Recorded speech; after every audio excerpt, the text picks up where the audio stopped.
The Children's Communicative Checklist 2 was developed to gain a better understanding of children's communication strengths and difficulties in everyday settings. Before beginning the questionnaire, there are some exclusion factors. The first is the child must not have permanent hearing loss. The next is that English must be their primary language. The child must be able to put words together in sentences. Lastly, the caregiver answering the question must have had regular contact with the child for at least the last 3 months. The parents are given a response form to fill out. In real life, the parents will be filling out the checklist independently, but for this video, we will be narrating it. Statements 1 through 50 refer to difficulties children may have that affect their ability to communicate. You will use the rating score to indicate how often you have observed the behavior. If the parent is uncertain of a rating, think over the last week and try to remember how often you observed the child behaving this way. The rating key is as follows. 0 is less than once a week or never. 1, at least once a week but not every day or occasionally. 2, once or twice a day or frequently. 3, several times, more than twice a day or always.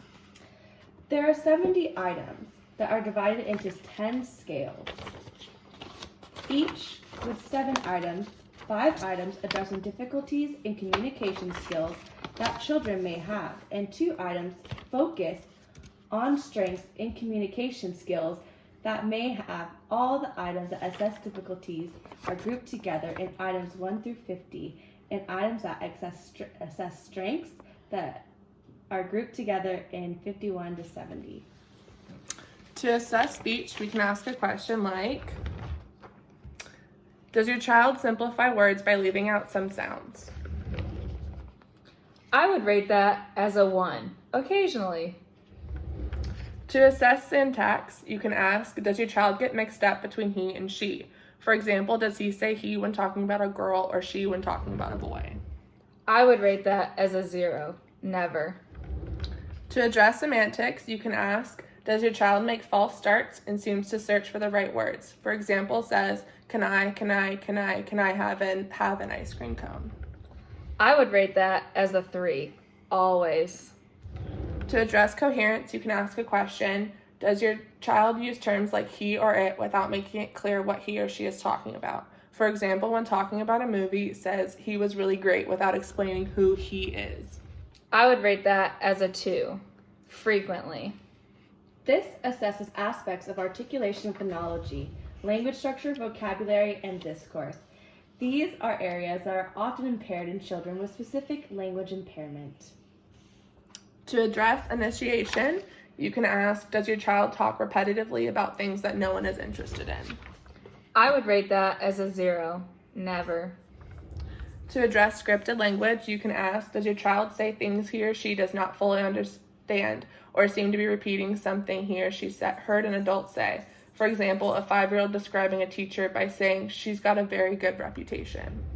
I would rate that as a 2, frequently.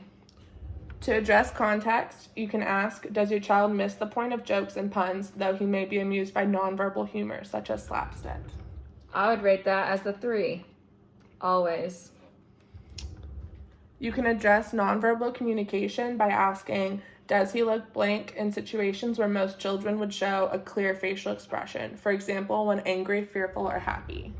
I would rate that as a 1, occasionally. These address pragmatic aspects of communication. Pragmatic skills can be impaired in children with and without structured language difficulties. In other words, these identify in children whose language is not impaired in the areas of content and form, but impaired in the area of use. To assess social relations, you can ask, does your child appear anxious in the company of other children? I would rate that a 0, never. To address interest, you can ask, when you're given the opportunity to do what he or she likes, chooses the same favorite activity, such as playing a specific computer game. I would rate that as a 3, always. This addresses behaviors in children with autism spectrum disorder. These are included because pragmatic language impairment is a hallmark feature of ASD. This checklist cannot diagnose a child with ASD. After the caregiver response form is completed, 2 scoring options are provided: the scoring CD or the scoring worksheet. At the end, you will have a general communication composite score and a social interaction difference index. So the general communication composite may be used to identify children who are likely to have clinically significant communication problems. The social interaction difference index score can help identify children with communicative profile characteristics of a language disorder or ASD.